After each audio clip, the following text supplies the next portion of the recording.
اس کے بعد اگر کوئی چیز آتی ہے پروفٹ صلی اللہ علیہ وسلم ایز ٹیچر. اب اس کے اندر بھی انٹروڈکشن کے بعد آپ نے کیا کرنا ہے, what is the objectives of education, تعلیم کے مقاصد کیا ہیں. وہ قرآن کی ایک آیت میں اللہ تعالیٰ نے 4 مقاصد بتائے. قرآن کی ریسیٹیشن, پیوریفیکیشن آف سول, قرآن کی انٹرپریٹیشن اور وزڈم, جتنا بھی کنٹمپریری نالج ہے وہ آپ نے انکلکیٹ کرنا ہے. اسی طریقے سے آپ ایک ہیڈنگ بنا سکتے ہیں, importance of education in the light of Quran and in the light of حدیث. قرآن میں علم کی اہمیت کیا ہے, حدیث میں علم کی اہمیت کیا ہے. پھر آپ مین تھیم پر آ جائیں کہ نبی علیہ السلام نے کون سے پریکٹیکل سٹیپس اٹھائے تھے ایجوکیشن کو پروموٹ کرنے کے لیے. اب اس میں ظاہر ہے کہ آپ مکی زندگی سے شروع کریں, دار ارقم ہے, قباء مسجد ہے, پھر مسجد نبوی ہے, پھر صفہ ادارہ ہے, پھر عورتوں کے لیے الگ سے انتظام کرنا, سلیو گرلز کے لیے الگ سے انتظام کرنا, وہ ساری ایونٹس آپ بتائیں اس کے اندر. پھر صفہ کو الگ سے ڈسکس کریں, صفہ کا اسکیم آف اسٹڈی کیا تھا, صفہ میں کیا کچھ پڑھایا جاتا تھا, فزیکل ایجوکیشن کتنی زیادہ تھی جس میں ریسلنگ ہوتی تھی, ہارس رائڈنگ ہوتی تھی, رننگ ہوتی تھی اور آرچری ہوتی تھی, یہ ساری چیزیں ہوتی. قرآن کی میمورائزیشن, ایتھیکل اسٹڈیز ہوتی تھی وہاں پر, اور ٹرانسلیشن ایک ڈپارٹمنٹ تھا, لنگوسٹک ڈپارٹمنٹ تھا, وہ ساری چیزیں بتائیں. اور اس کے بعد پھر آپ بتائیں کہ نبی علیہ السلام کی ٹیچنگ میتھڈالوجی کیا تھی, کہ آپ کس طریقے سے پڑھاتے تھے, گریجولی چیزوں کو سمجھانا, آپ مثالوں کا استعمال کرتے, آپ اشاروں کا استعمال کرتے, اسی طریقے سے آپ کے ورڈز کتنے کمپریہنسیو ہوتے, کسی کو آپ ٹوکتے نہیں تھے. تو وہ سارے جو آپ کا ٹیچنگ میتھڈالوجی ہے جو ہم تفصیل سے ڈسکس کرتے ہیں لیکچر میں, اس کے اوپر آپ بات کریں. اور پھر اگین کرٹیکل انالیسز اور ماڈرن ورلڈ سے لنک کریں کہ نبی علیہ السلام کی جو ٹیکنیکس تھیں وہ آج کے دور کے لیے کتنی ریلیونٹ ہے ٹیچنگ کے حوالے سے. ٹھیک ہے جی. اور لاسٹ جو ہماری ڈائمینشن تھی پروفٹ صلی اللہ علیہ وسلم ایز انڈیویجول, کہ بطور انفرادی زندگی, یہ سب سے آسان ہے. اس میں ایک تو آپ آؤٹ اسٹینڈنگ کوالٹیز پہ بات کر لیں کہ نبی علیہ السلام میں کون کون سی خصوصیات ہیں. آپ کی آنیسٹی ہے, ٹروتھفلنس ہے, ماڈیسٹی ہے, ان سب پہ بات کریں. پھر نبی علیہ السلام کا بیہیویئر بتائیں اپنے صحابہ کے ساتھ, اپنی فیملی کے ساتھ, ایون جانوروں سے کتنا پیار کرتے تھے, چلڈرن سے کتنا پیار کرتے تھے, آرفن کے ساتھ, ان سب کے ساتھ آپ ڈسکس کریں. پھر پروفٹ صلی اللہ علیہ وسلم رول ماڈل, جو ہم نے 4 ڈائمینشن پڑھی ہے نا, وہ بھی اس میں آپ لکھ سکتے ہیں.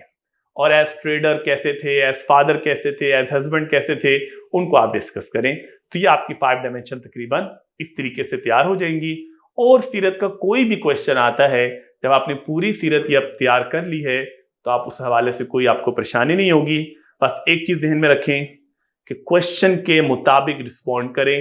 جو چیزیں تیار کریں ہیں وہ نہیں لکھنا, جو آپ سے پوچھی جا رہی ہیں وہ لکھنی ہے. اور سیکنڈلی, جو میں بہت زیادہ بچوں کو کہتا ہوں, کریٹیکل انالیسس اور ماڈرن ورلڈ سے لنک کرنا. یہ 2 چیزیں اگر آپ نے سیکھ لیں اور آپ کا پیپر میں کوئی مسئلہ نہیں ہوگا. اور اگر آپ چاہتے ہیں اچھا سکور, یہاں پر ہم اسٹوڈنٹس کو یونیورسل آیات دیتے ہیں 25. آپ کے ہر کویشچن میں 5 کے قریب آیات ہونی چاہیے. وہ ایسی یونیورسل آیات ہوتی ہیں کہ وہ آپ کے ہر کویشچن میں فٹ ہو جاتی ہیں.